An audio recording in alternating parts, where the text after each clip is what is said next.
Playing safe feels correct because it reduces visible mistakes. It minimizes exposure, it creates the appearance of control. In modern competitive environments, that appearance is deceptive. The structure of contemporary fighting games no longer rewards hesitation the way older systems did. Damage, momentum, and positional advantage now compound faster than recovery. Small concessions no longer reset the game state, they accelerate it. Playing safe does not slow the match, it transfers ownership of the pace. When safety becomes the default decision, the match stops being contested and starts being managed. Management feels responsible, it also relinquishes initiative.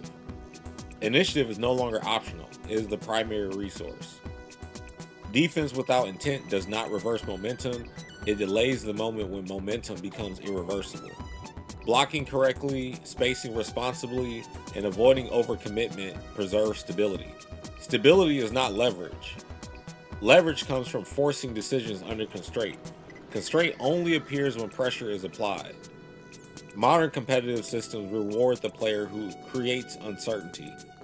They punish the player who waits for uncertainty, and certainty arrives too late. Safe play assumes the opponent will overextend first.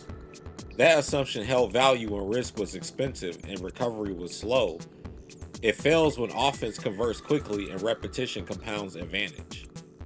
An opponent does not need to overextend if space is freely given.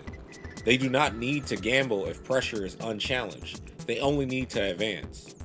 Safe play turns defense into a signal. It communicates boundaries. It defines where resistance ends.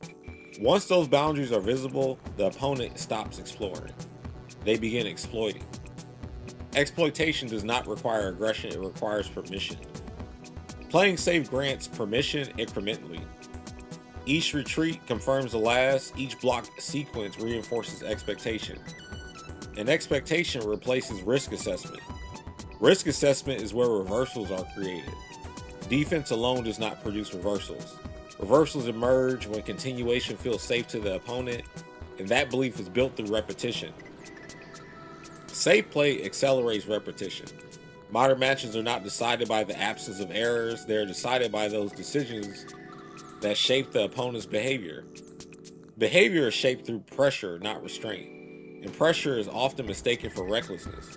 Recklessness ignores information, pressure reveals it. Advancing, contesting space, and forcing exchanges, exposing timing, habits, and thresholds, those elements remain hidden against passive resistance.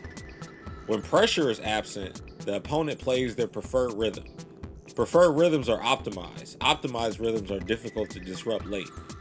Safe play postpones disruption until disruption is no longer available. The fatigue many players feel while defending correctly is not physical, it's cognitive. Sustained defense demands constant evaluation without resolution. Each moment requires attention. Few moments produce payoff. Cognitive load accumulates without release. Mistakes emerge from fatigue, not ignorance. Pressure redistributes cognitive load. It forces the opponent to process instead of optimize. Processing consumes bandwidth. Safe play conserves energy for the opponent. It shifts the burden inward. This is why matches feel draining even when defense is technically sound. Effort is expended without progress. Time passes without leverage. Time favors the player shaping their interaction. Hesitation often masquerades as discipline because both appear restrained. Discipline is selective commitment, and hesitation is delayed commitment. Delay feels neutral, but it is not. Every moment without initiative reinforces the existing trajectory. Trajectories do not stall on their own. Modern systems are built around flow, and once flow begins, it resists interruption. And interruptions must be introduced early or decisively. Playing safe introduces neither. Defense that never transitions into assertion becomes predictable. Predictability removes fear. Fear is the only deterrent to repetition. Without fear, offense simplifies. Simplified offense does not require brilliance, it requires consistency. And consistency overwhelms patience. Aggression in this context is not emotional, it is structural. And structural aggression establishes presence. And presence alters decision trees. Altered decision trees creates errors. Errors created under pressure differ from errors volunteered under safety. They occur faster, they compound. Safe play waits for volunteered errors. Modern opponents do not volunteer them, they advance.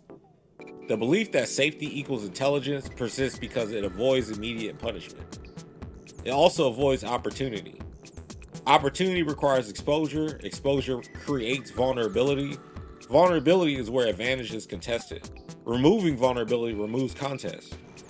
What feels like composure is often surrendering authorship of the match. The opponent writes the sequence, defense reads it. Reading without editing is compliance. Aggression edits the script. This is why restraint without threat fails to convert. This is why defense without initiative feels endless, and this is why matches slip away despite correct decisions. The game moves forward regardless of intent. Standing still does not pause it. It guarantees arrival without preparation. Safety delays loss. It does not construct victory. In systems where advantage accelerates, delay is not discipline.